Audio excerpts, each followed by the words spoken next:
بسم اللہ الرحمن الرحیم نحمد اللہ العظیم و بہ نستعین اما بعد۔ میرے محترم بزرگوں اور دینی بھائیوں، آپ حضرات کو معلوم ہے کہ یہ رمضان المبارک کا مہینہ چل رہا ہے اور یہ مہینہ بالکل اختتام ہونے کو ہے، یعنی بالکل آخری ایام اس مہینے کے چل رہے ہیں۔ یعنی آج بدھ کا دن ہے، کل جمعرات ہے، کل آخری روزہ ہے اور پرسوں بروز جمعہ عید الفطر کی نماز ادا کی جائے گی۔ عید الفطر کی نماز کے متعلق ہی مجھے عرض کرنا ہے کہ عید الفطر کی نماز کس طرح سے ادا کی جاتی ہے، اس کا طریقہ کیا ہے۔ بعض مسلمان بیچارے ایسے ہوتے ہیں کہ ان کو عید الفطر کی نماز کا طریقہ معلوم نہیں ہوتا اور وہ اس چکر میں کہ اپنے پڑوسی مسلمان کی، پڑوسی بھائی کی دیکھ کر کے نماز کو ادا کر لیں گے، لیکن بعض مرتبہ ہوتا ایسا ہے کہ وہ پڑوسی اس کے چکر میں اور یہ اس کے چکر میں، لیکن دونوں کو نماز کا علم نہیں، نماز کے طریقے کا علم نہیں، اس طرح سے نماز خراب ہو جاتی ہے۔ اس لیے ضروری ہے عید کی نماز پڑھنے سے، عید کی نماز سے پہلے عید کی نماز کا طریقہ معلوم ہو جائے، اس کو جان لیا جائے۔ اس کا طریقہ کیا ہے یا عید کی نماز کس شخص کے اوپر واجب ہے؟ عید کی نماز ہر اس شخص، عید کی نماز واجب ہے اس شخص پر جو کہ مسلمان ہو، عاقل ہو، بالغ ہو، یعنی شریعت کے احکام کا مکلف ہو، احکام شرع اس کے اوپر لاگو ہوتے ہوں، ہر اس شخص پر عید کی نماز واجب ہے۔ اب اس کا طریقہ کیا ہوگا؟ اس کا طریقہ یہ ہوگا کہ سب سے پہلے آدمی نیت کرے گا۔ نیت کہتے ہیں اصل دل کے ارادے کو، لیکن زبان سے بھی اقرار کر لیتے ہیں تاکہ دونوں کے اندر مطابقت ہو جائے۔ دل سے تو ارادہ کر لیا کہ بھئی میں عید کی نماز پڑھ رہا ہوں پیچھے اس امام کے، اس طرح سے دل سے نیت کر لے، دل سے ارادہ کر لے، لیکن زبان سے کس طرح سے ادا کرے؟ اس کا طریقہ یہ ہے کہ نیت کرتا ہوں 2 رکعت نماز واجب عید الفطر مع 6 زائد تکبیروں کے واسطے اللہ تعالیٰ کے، رخ میرا کعبہ شریف کی طرف، پیچھے اس امام کے۔ اس طرح سے نیت کرنے کے بعد اب امام صاحب اللہ اکبر دونوں ہاتھ کانوں تک اٹھا کر کے نیت باندھ لیں گے اور دونوں امام اور مقتدی سبحانک اللہم وبحمدک وتبارک اسمک وتعالی جدک ولا الہ غیرک، اس کو پڑھیں گے۔ اس کو پڑھنے کے بعد امام صاحب اللہ اکبر کہتے ہوئے دونوں ہاتھ کانوں تک اٹھائیں گے اور پھر چھوڑ دیں گے۔ یہ پہلی تکبیر ہو گئی۔ اسی طریقے سے دوسری مرتبہ اللہ اکبر کہتے ہوئے دونوں ہاتھ کانوں تک اٹھا کر کے چھوڑ دیں گے۔ پھر تیسری مرتبہ اللہ اکبر کہتے ہوئے دونوں ہاتھ کانوں تک اٹھائیں گے اور پھر ان کو چھوڑیں گے نہیں بلکہ نیت باندھ لیں گے ناک کے نیچے۔ اسی طریقے سے پھر امام صاحب سورہ فاتحہ اور اس کے بعد سورت ملا کر کے حسب معمول پہلی رکعت کو مکمل کر لیں گے۔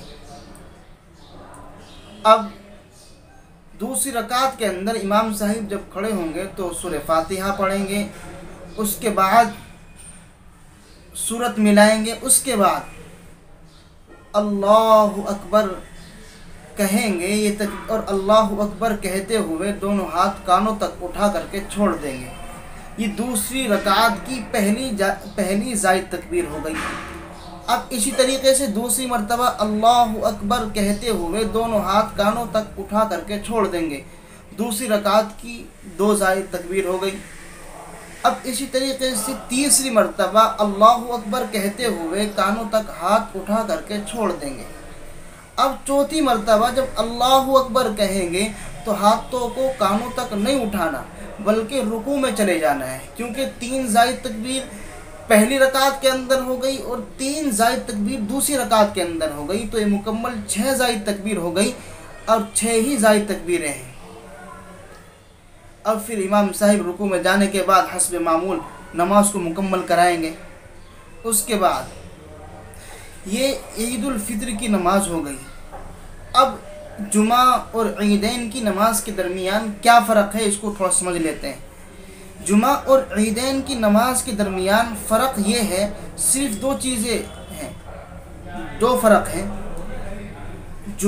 جمعے کی نماز سے پہلے خطبہ ہوتا ہے، پھر جمعے کی نماز ہوتی ہے، ایک فرق تو یہ ہے۔ عیدین کی نماز کے اندر پہلے نماز ہوتی ہے، پھر بعد میں خطبے ہوتے ہیں، ایک فرق تو یہ ہے۔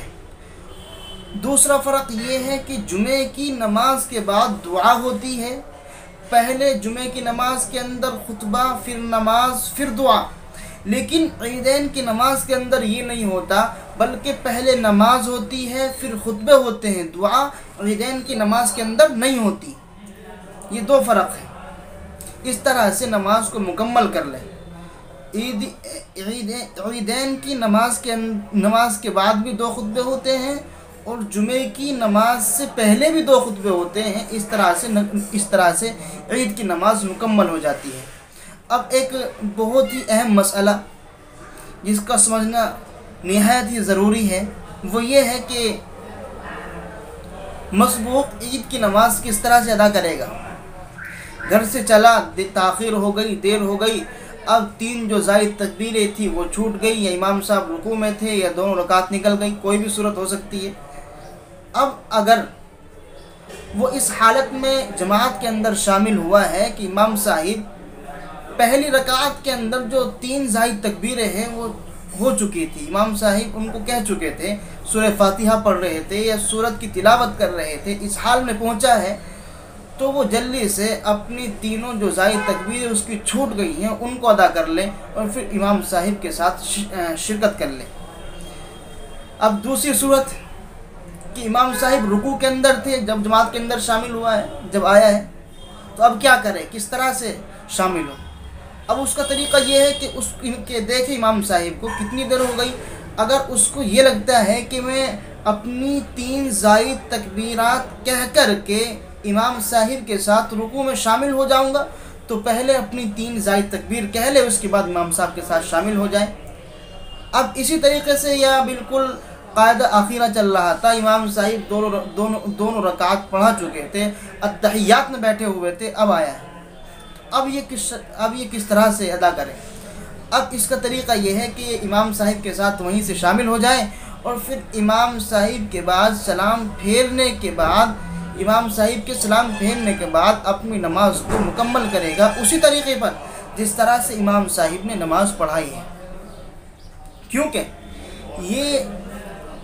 ایک صورت یہ ہے کہ آدمی نے رکوع کے اندر امام صاحب کو پایا، اب اس کو یہ تو علم نہیں کہ بھئی میں امام صاحب کی جو زائد تکبیریں ہیں ان کو، جو امام صاحب کا رکوع ہے اس کے اندر شامل ہو سکتا ہوں۔ اب اس کی صورت یہ ہوگی کہ وہ رکوع کے اندر چلے جائے، اور رکوع کے اندر رکوع کی تسبیح نہ پڑھ کر کے یہ 3 زائد تکبیریں کہہ لیں۔ اب ویسے تو ہاتھ اٹھائے جائیں گے، لیکن جب رکوع کے اندر 3 زائد تکبیرات کہے گا تو اس کے اندر ہاتھوں کو نہیں اٹھائے گا، بلکہ اللہ اکبر اللہ اکبر اللہ اکبر اسی طریقے سے کہہ کر کے امام صاحب کے ساتھ شامل ہو جائے گا جماعت کے اندر۔ اس طرح سے عید کی نماز کا طریقہ ہو جائے گا، اور یہ ضروری مسئلہ تھا، اس کی بھی وضاحت ہو گئی۔ اللہ رب العزت سے دعا ہے اللہ رب العزت عمل کی توفیق عطا فرمائے۔